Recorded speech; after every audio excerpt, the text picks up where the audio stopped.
Hey! So you may notice that I sound a little bit different. Well, that's because I'm not in the normal recording studio. Instead, I'm at home using my own microphone, so sorry if it's not as clear as usual.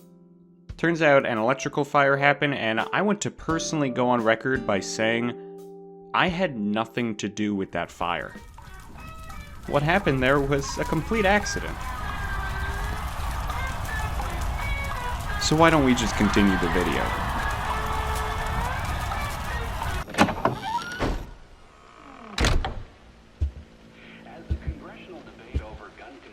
PT is a demo for a new Silent Hill game. That's actually what PT stands for, by the way. Playable teaser. With most scary games that have made a name for themselves, it's typical for them to have been released by a small company or by people unknown before the game's release. In this case, we have Guillermo del Toro and Hideo Kojima, two incredible storytellers and game designers. In most cases, I'd sound happier about that, but in the case of PT, this just means the game's going to be scarier. But surely they won't make the game that scary. Besides, if it's too scary, no one's gonna want to play it. He doesn't seem to care about that.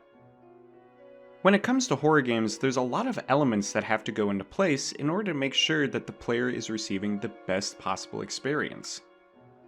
Of course, while many horror games try to implement these elements into their own game, a lot of them seem to come short. But of all of these horror games, there's one game that stands out. PT. I want to focus on the elements that make PT one of the greatest horror games of all time.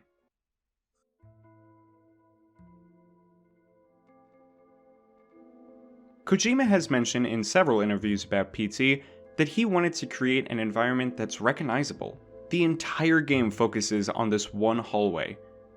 You travel down it, do some puzzles, go down some stairs, and when you open the following door, you're back at the beginning of the hallway.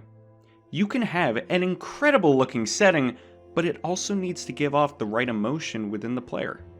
For instance, Five Nights at Freddy's security breach takes place in a pizzaplex, which is essentially if a mall was taken over by Chuck E. Cheese. There's bright neon lights and everything looks safe at first glance, but these environments are used when there's very little danger around you. This is best shown within the daycare. At first, it's a very bright and inviting location,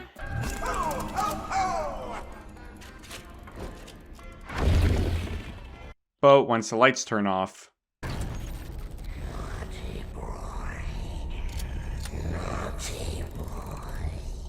environments in games change to best reflect what the players should be feeling. So what's so scary about the environment in PT? Well, nothing. It's just a hallway. Sure, it's not the cleanest environment, but it's one that we have all likely seen before. This uncanny valley with the hallway is helped with the game looking really realistic. As the game goes on, the environment begins to change slowly. At first, there might be a new element included, but by the end,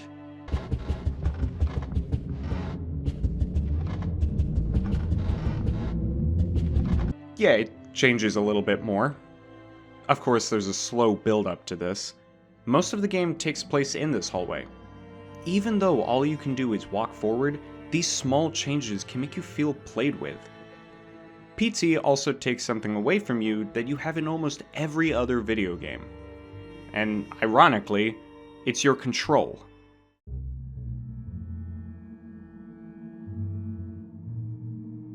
In other games, you're trying to reach a goal of some kind. You know what's happening and you're able to plan your next moves. PT takes that away from you.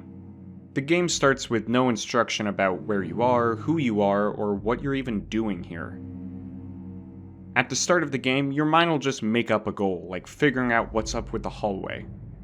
But with each door that you pass through and each puzzle that you solve, the hallway becomes more and more twisted and creepy. Eventually, you'll change your mind and decide that your new goal is to simply find a way out! Wait a minute. You mean a way out of the room or out of the house? What? Now, one of my favorite scenes within this game happens about halfway through. As you're walking through the hallway solving all these puzzles, it looks as though the world around you is glitching, until eventually... Of course, this crash is fake and is just meant to throw you off, but it also leads to the game finally reaching out beyond the screen and talking to you, the player. There's a few of these different crash scenes, but the game breaking the fourth wall goes beyond just these. With certain puzzles, the only way you can pass them is by talking into your microphone. Certain audio tracks will play depending on where you're playing. You can tell yourself that it's just a game, but after all of this, it's clear that PT knows it's a game. There's something different when you learn that you're not playing a game, but that the game is playing you. Now, this last point I'm going to bring up is one I actually thought dragged the game down, but it actually makes the game that much better.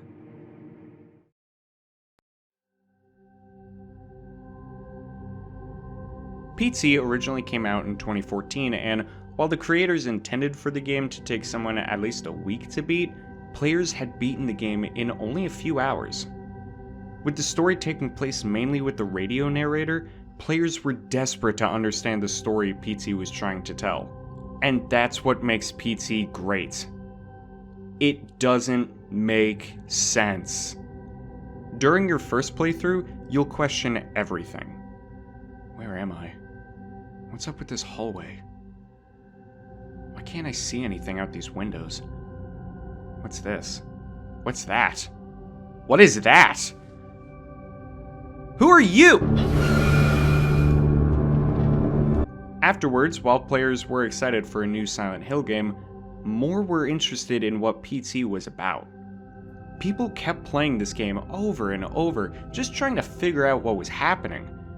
The story is still being talked about today, and new things were found so quickly after the game was released. By having a story with no hidden information and being told in a cryptic way, everyone is given the same information and opportunity to determine the story.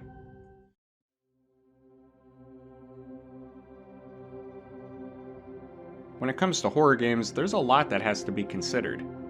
Many probably think of a monster to avoid or a creepy story in a game, but PT turned everything around.